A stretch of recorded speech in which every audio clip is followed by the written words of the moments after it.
Meus queridos irmãos em Cristo, boa noite. Me chamo Júnior, tenho 31 anos, participo da renovação, sou professor, participo da renovação carismática desde 1997. Tem um tempinho, né? Graças a Deus. Quando o Senhor me encontrou e disse que precisava de mim, estou aqui, graças a Deus. Queria falar para vocês hoje, é muito importante. O tema que eles me deram no passado, disse que eu desenvolvesse, refletisse com você, tem a ver com a confiança que nós devemos ter na misericórdia de Deus. Eu moro em Brasília, mas eu morei a maior parte da minha vida em Patos. Meus irmãos moram aqui, meus amigos são daqui, eu participei da renovação carismática aqui por muito tempo. Muitas coisas me unem a Patos de Minas. Muitas coisas me unem a vocês. Mas a coisa mais importante que me une hoje é a nossa fé. Nossa fé católica. A nossa igreja católica nos reúne todos aqui para fazermos a experiência de Jesus Cristo ressuscitado.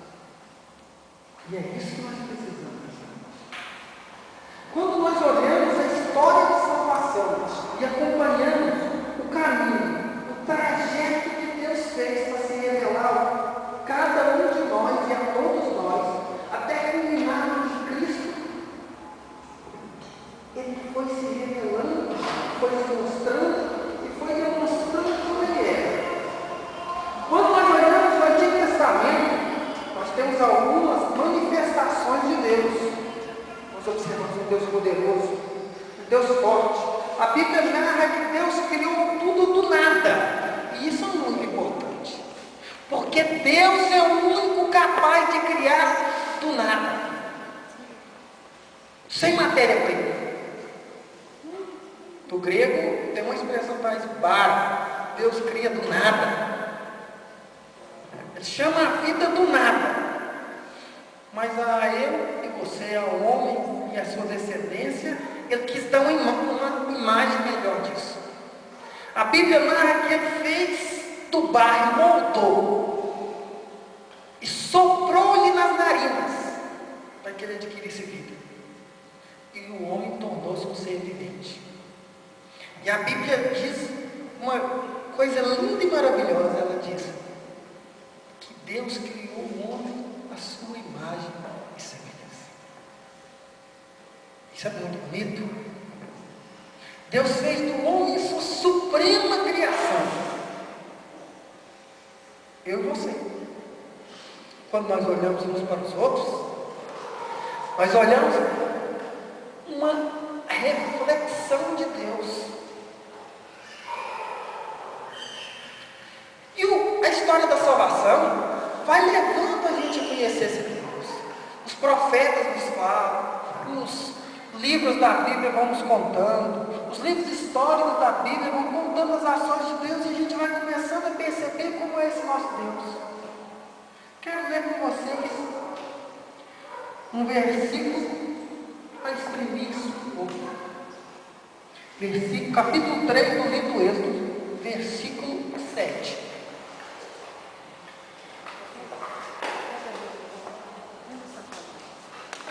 Essa trajetória dessa caminhada com o homem, com Deus, vai mostrando quem Ele é. E essa imagem que nós temos de Deus é muito importante para que nós não só acreditemos e temos essa confiança na misericórdia, mas para que nós também sejamos misericordiosos como Ele é. O livro do Êxodo, no seu capítulo 3, versículo 7, diz o seguinte: o Senhor disse, eu vi a aflição do meu povo que está no Egito. Eu ouvi os seus clamores por causa dos seus opressores. Sim, eu conheço os seus sofrimentos. O livro do Êxodo nos traz essa imagem maravilhosa de Deus. Um Deus que olha para a nossa história e para a nossa vida. Olha para os nossos problemas, para os nossos sofrimentos, para as nossas angústias, para aquilo que nos oprime, que nos entristece, para aquilo que nos leva para longe daquela imagem que o Gênesis tentou nos trazer, da sua imagem e semelhança. Deus olha para a nossa história.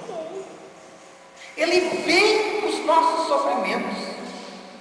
Ele percebe os nossos opressores. Veja, no mundo existe próximo de 7 bilhões de pessoas. Mas cada pessoalmente Deus tem um amor diferente. É um amor igual e diferente, porque é pessoal. Cada um sente, percebe, ou muitas vezes não percebe, mas perceberia de uma maneira diferente o amor de Deus.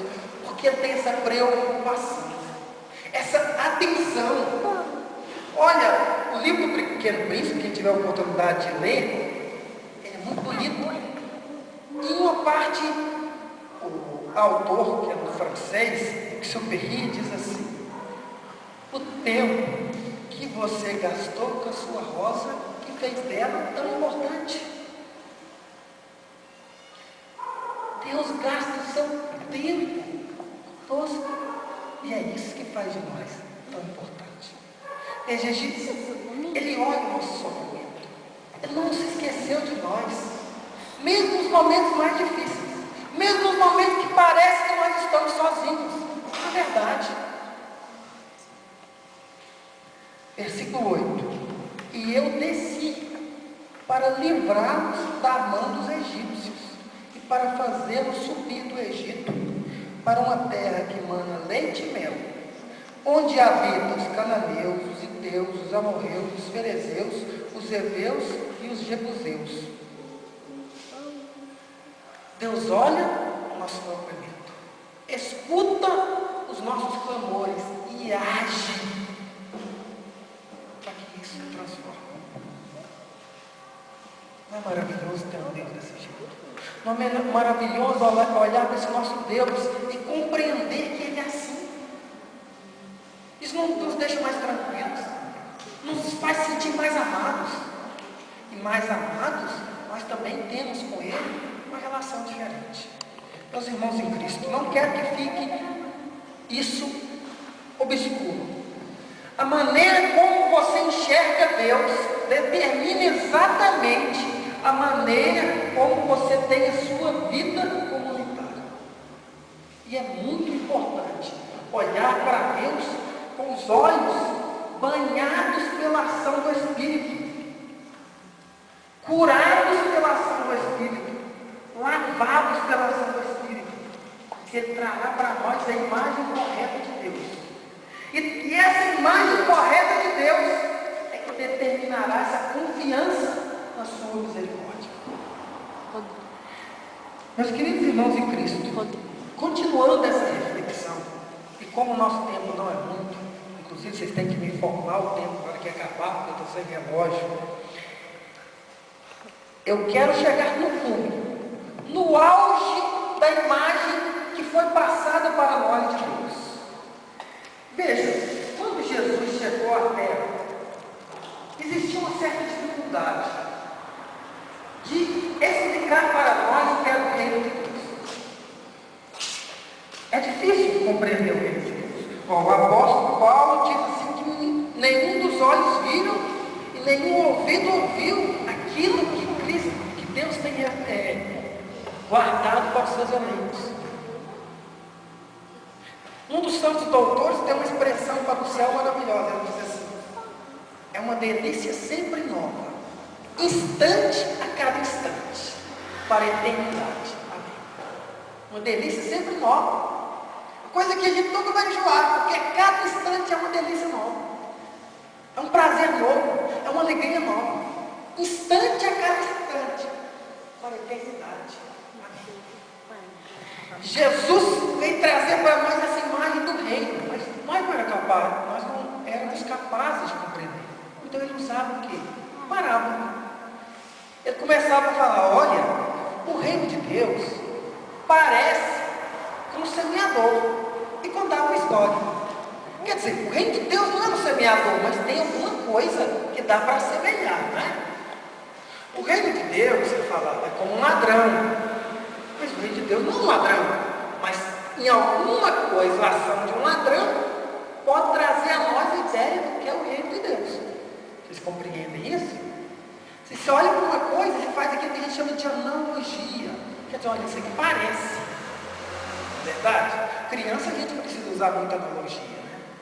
Quando dá uns 3, 4, 5 anos, elas perguntam tudo. E aí, às vezes, a gente não consegue explicar para elas as coisas, não é? Aí a gente fala, olha, está vendo aquilo? Então, é parecido com aquilo. Eu quero perguntar para vocês. Vocês sabem o que é um esquimó? Sabe? É um povo que mora no Círculo Polar Ártico. Quer dizer, onde eles moram só tem uma coisa, gelo. Moram no gelo, né? A casa deles é feita de gelo, que eles chamam de iglu. Eles comem só peixe. Praticamente a alimentação deles é peixe. Ali é o habitat deles. Se você precisasse explicar a um esquimó o que é uma maçã, como é que você explicaria? Veja, ele não sabe o que é uma árvore. Ele não sabe o que é a terra. Ele não sabe o que é semente. Se eu fosse explicar a um esquimó o que é uma maçã, eu tinha que usar coisas que ele sabe o que é. Que ele tem conhecimento. Que é do seu cotidiano.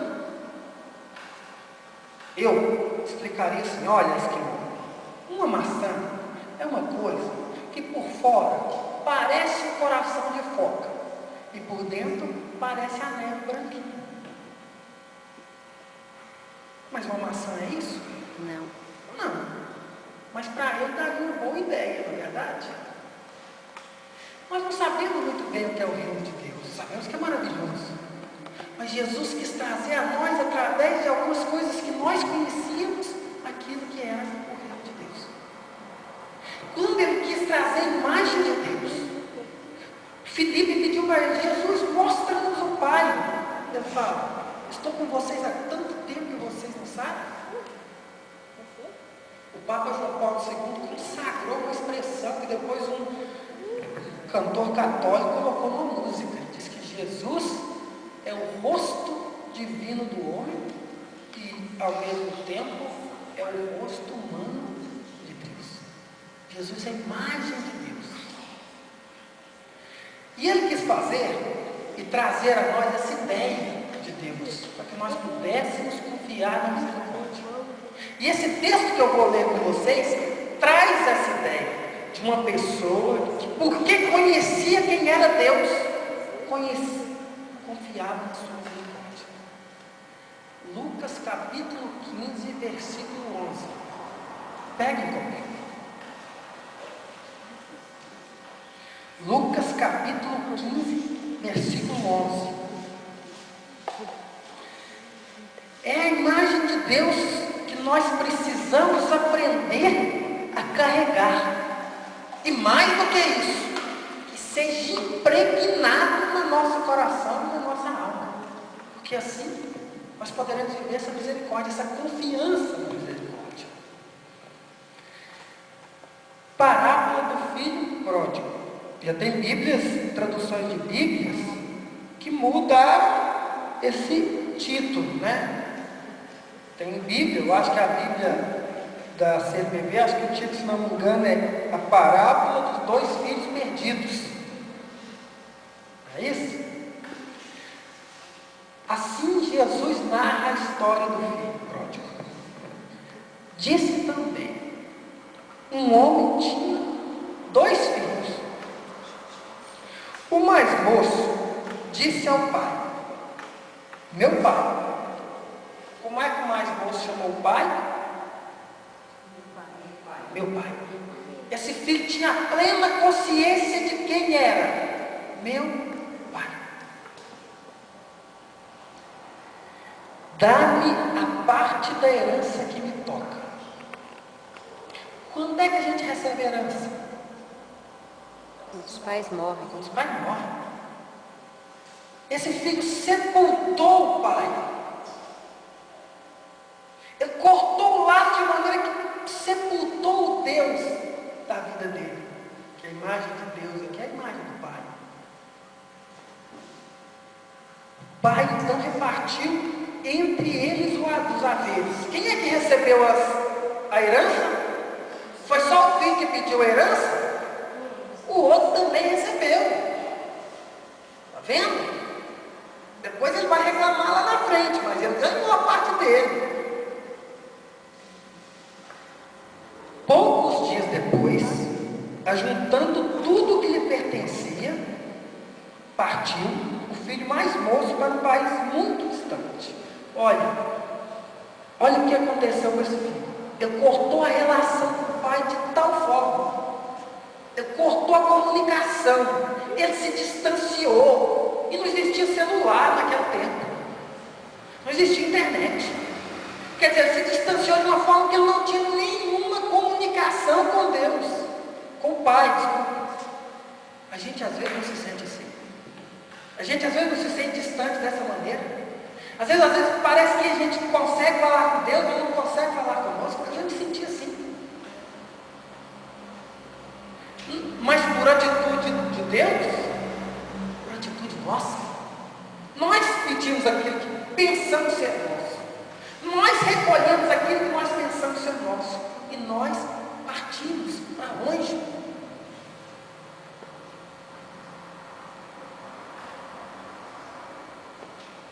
E lá dissipou a sua fortuna, vivendo dissolutamente.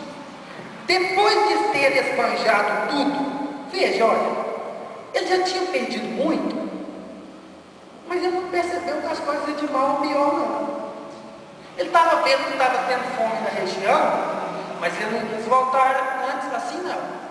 Quando ele tinha 50%, ele viu que ele estava perdendo tudo, ele não quis voltar, não. Quando ele tinha 25%, ele não quis voltar, não. Quando a fome começou a assolar na região, ele não quis voltar. Ele esperou perder. Ele não trouxe nada de volta. Ele não tinha nada para oferecer de volta.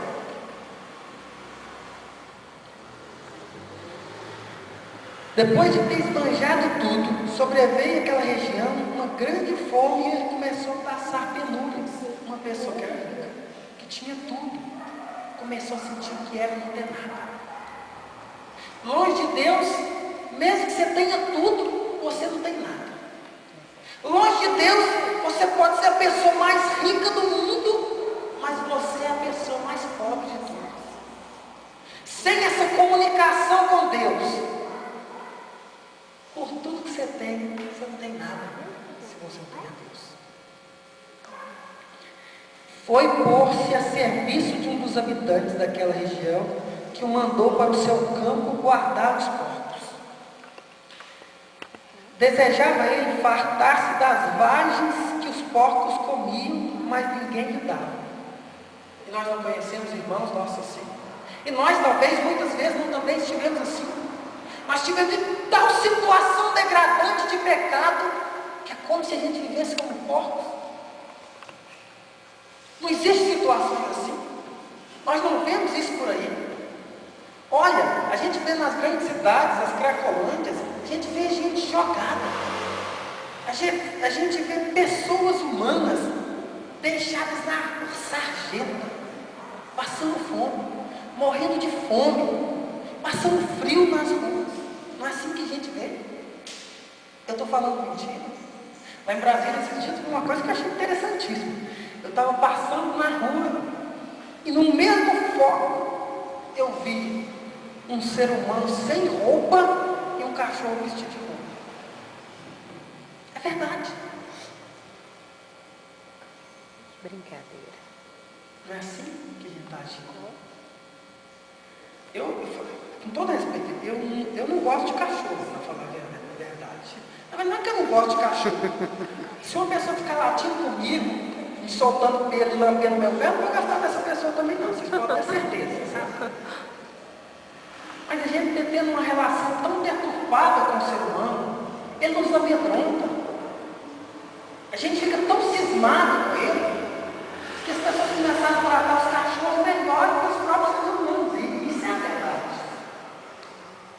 Olha, tem gente que gasta um dinheirão com o cachorro e não faz nenhuma caridade.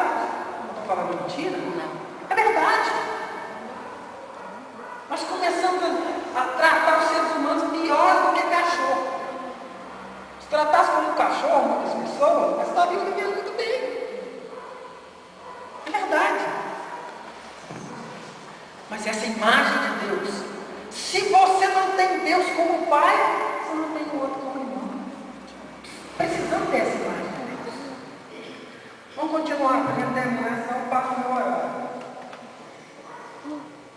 Entrou então em si, versículo 17, e refletiu: quantos empregados há na casa do meu pai que não tem pão em abundância, e eu estou aqui a morrer de fome. Aí ele pensou, versículo 18: levantar-me-ei e irei a meu pai, e direi: meu pai, pequei contra o céu e contra ti. Já não sou digno de ser chamado de teu filho. Trata-me como a um dos teus empregados. Levantou-se e foi ter com seu pai. Por que esse homem teve coragem de voltar?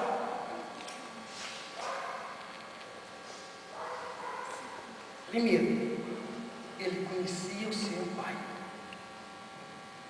Conhecia tanto a ponto de saber como é que ele tratava os seus empregados. E se, conhecendo o seu pai, e vendo que seus empregados eram tratados daquela forma, ele poderia voltar. Porque, no mínimo, seu pai trataria como um dos seus empregados. Mas veja que a imagem desse filho também não era perfeita, porque ele achou que o pai ia lhe tratar como um dos seus empregados. Quando nós continuarmos a leitura, nós vamos perceber que o pai superou as expectativas dele. Gente, quem confia na misericórdia de Deus sempre volta para o seu colo. Pode estar longe quando for, pode estar num lugar quando for, mas existe dentro do coração do homem um GPS que indica o caminho, como chegar até o Pai, como chegar até Deus. Quem tem essa imagem desse Deus amoroso, desse Deus que eu posso voltar para o seu colo, que vai me aceitar, compreende, aceita e vive essa confiança na misericórdia de Deus. Pode voltar, meu irmão. Eu não sei em qual lugar você está hoje, se é a 10, se é a 20, se é a 1000 quilômetros de distância de Deus, mas se levanta e volta e anda em direção. Tenha essa confiança, tenha essa certeza. Quando a gente se dirige ao sacramento da reconciliação, olha, às vezes a gente precisa ter essa atitude aqui. Examinar a si próprio, ver como é que está a sua vida, perceber por que eu posso voltar, porque Deus é meu Pai. Os primórdios da renovação carismática, eles contaram uma história que eu não quero contar, porque já deve ter tanto tempo que vocês nem se lembram mais dela. Diz que uma vez um senhor foi viajar num trem, tinha uma viagem muito longa. Então ele entrou no trem e viu uma criança bem pequena sentada no trem. E passava estação, passava outra, e a criança estava lá sentadinha no mesmo lugar, e ele começou a ficar incomodado com aquilo. Que esse menino está perdido, não tão pequeno, andando de trem assim, será que o pai dele esqueceu aqui? Será que ele está esperando? Aí ele foi lá conversar com ele. Falou: ô menino, como é que você está? Está tudo bem? Por que você está aí? Você não está com medo? Não está sozinho? Aí, estou vendo você aí sozinho desde que eu entrei no trem. Você está precisando de alguma ajuda? Você está com medo? Você está precisando... Aí ele falou assim: não preocupa não, moço. O maquinista é o meu pai. Não. O maquinista é o nosso pai. Você não acredita nisso? Você não confia nisso? Então por que o desespero? Por que a angústia quando acontece alguma coisa? Por que o medo das coisas? O maquinista é nosso pai. Tudo corre para o bem daqueles que temem a Deus. Vocês não acreditam nisso? Então por que o desespero? Por que a angústia? Por que esse tipo de ações desesperadas? A confiança na misericórdia de Deus tem que excluir de nós o medo. Tem que tirar de nós o medo. Tem que tirar de nós as preocupações. O que é a preocupação? Pré-ocupação. O que é o pré-escolar? É aquilo que vem antes da escola. O que é a preocupação? É uma pessoa que se ocupa antes da coisa existir. Nem existe, você já está preocupado com isso. Jesus diz que cada dia se basta. Se a gente confia na misericórdia de Deus, a gente tem esse tipo de atitude. Confiar na misericórdia de Deus é sempre poder voltar para os braços dele. Olha como é que ele recebe a gente. O menino foi treinando aquela desculpa. Na hora que eu chegar lá, eu vou falar: ó Senhor, ó Pai, pequei contra o céu e contra ti. Eu vou chegar a isso, vou falar com ele, vai ficar comovido, né? Mas o pai não deu nem tempo de eu falar isso. A Bíblia narra o seguinte, veja. Versículo 21. Versículo 20. Levantou-se e foi ter com seu pai. Estava ainda longe. Mesmo longe. Veja, a atitude de voltar foi o que eu precisava fazer. De longe. De longe. Quando o pai o viu, e movido de compaixão, correu-lhe ao encontro. Você acha que o pai ficou lá esperando? Vou esperar ele chegar aqui, ó, que eu chegar aqui, vou mandar beijar o meu pé, vou falar: fala aí, tudo que você fez foi certo? Não é assim que ele fazia. Ele olhou, eu imagino que Deus ficava ali, o pai ficava ali na varanda todo dia, chegava lá, olhava para ver se via o filho ir embora, e um dia ele chegou lá na varanda, e olha que ele viu aquela imagem. E um pai sempre conhece um filho, vocês sabem disso. Minha mãe lá em casa, ela conhece a gente pelos passos. Estou andando lá na sala, ela fala: Júnior. Ele olhou de longe e viu o filho e foi correndo. Tem a imagem de uma pessoa velha correndo. Uma pessoa que não se importava com nada que os outros fossem falar, que não se importava com a postura que ele tinha que ter. Ele manteve aquela atitude de ir atrás daquilo que ele amava, porque é assim que Deus faz comigo e com você. Correu-lhe ao encontro, lançou-lhe ao seu pescoço e o beijou. O filho então lhe disse, não vou nem falar, mas o pai falou aos servos: traz depressa o melhor veste, vestia, ponte um anel no dedo, calçado nos pés, trazei um novilho gordo e matai-o, façamos uma festa. O pai surpreendeu o filho. Deus surpreende a gente da maneira de nos amar. Deus surpreende a gente quando a gente acha que vai ter uma coisa boa, Ele fala muito melhor. Quando a gente acha que Ele vai nos tratar de uma maneira, Ele nos trata de uma maneira muito melhor. Quando a gente acha que Ele vai nos receber de um jeito, Ele nos recebe ainda muito melhor.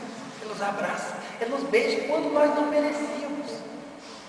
A Bíblia diz que quando nós éramos ainda pecadores, Cristo morreu por nós. Quando nós éramos ainda pecadores, não é hoje que nós somos salvos pela sua graça. Quando nós éramos ainda pecadores, Cristo morreu por nós. Quer que vocês fechem os seus olhos agora?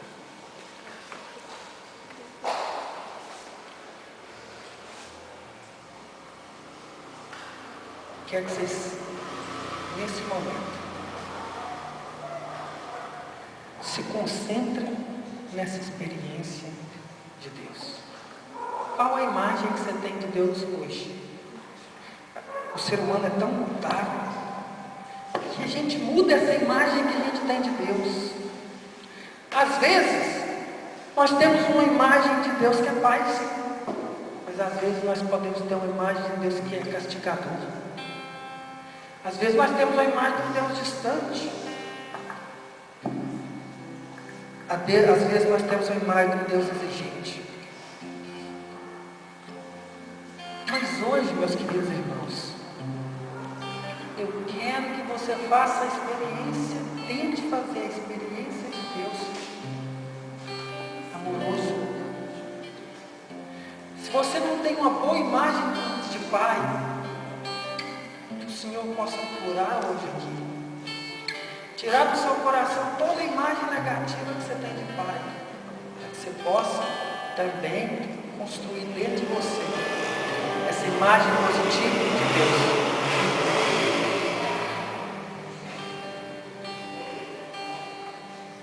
Jesus vem trazer a nós o teu Espírito. Concede a todos e cada um que faça essa sua experiência. Batiza cada um hoje aqui no Espírito Santo, para que ele tenha essa experiência de Deus amoroso. Que o amor de Deus invada todo e cada coração aqui agora. Transforma toda dor, angústia, todo desamor, todo sentimento agora de pessoas que se sentem indesejadas, que não se sentem amadas, que não se sentem queridas, que não se sentem especiais. Eu quero que o Senhor, Jesus poderoso, a sua promessa que nós acreditássemos, o Senhor realizaria. Eu acredito, sim, que cada um do meu irmão aqui agora seja libertado de toda imagem negativa de Deus agora, e que possa sentir e compreender na sua vida e na sua alma a imagem de Deus que é Pai, a imagem de Deus que ele sempre pode voltar para o polo, a imagem de Deus que ele sempre pode procurar para encontrar paz, a imagem de Deus que um dia vai esperá-lo para um dia encontrar e viver para sempre no paraíso. Oh Jesus, nós acreditamos nisso. Nós damos a nossa vida por isso. Nós dedicamos o nosso tempo, nós dedicamos os nossos sonhos, nós dedicamos os nossos projetos a te seguir. E nós recebemos muito mais. Mas concede a cada irmão aqui hoje que precisa ser tocado pela sua misericórdia a graça de ser livre e lavado. Senhor, que poder tenho eu para realizar qualquer coisa? Senhor, que poder tem qualquer palavra minha para que quando eu pronuncie se realize? Mas o Senhor do nada diz, faça-se, tudo foi feito. Que do auge do seu poder agora, Jesus, o Senhor diga as palavras de libertação e meus irmãos sejam curados, lavados, libertados de tudo que não pertence a ti, Jesus. Eu te agradeço, eu te bendigo, eu te exalto, eu glorifico o seu nome, Jesus, porque o Senhor olha pela nossa vida, olha para o nosso sofrimento, olha para a nossa angústia, e o Senhor sai de onde o Senhor está e o Senhor vem a nós nos levantar, para alcançarmos a terra onde manda leite e mel, a terra da promessa, a terra onde cada um e todos que acreditarem nessa sua misericórdia, nesse seu amor, conviverão juntos para sempre. Essa é a sua promessa. Eu acredito nisso. Lá no fundo do seu coração responde, você acredita nisso? Lá no fundo do seu coração responde para você mesmo, eu acredito nisso. E nisso acreditando, nisso eu vou viver. Eu sei que às vezes no meu coração bate um coração de pedra, frio, sem vida. Sei que muitas vezes o seu coração aí dentro te aperta. Mas deixe esse Cristo agir na sua vida. Olha para esse Deus como um Pai amoroso. E tudo vai ter um sentido diferente. Tudo vai mudar. Se você mudar. Se você mudar, tudo vai mudar na sua vida. Acredite nisso. E muda esse seu coração.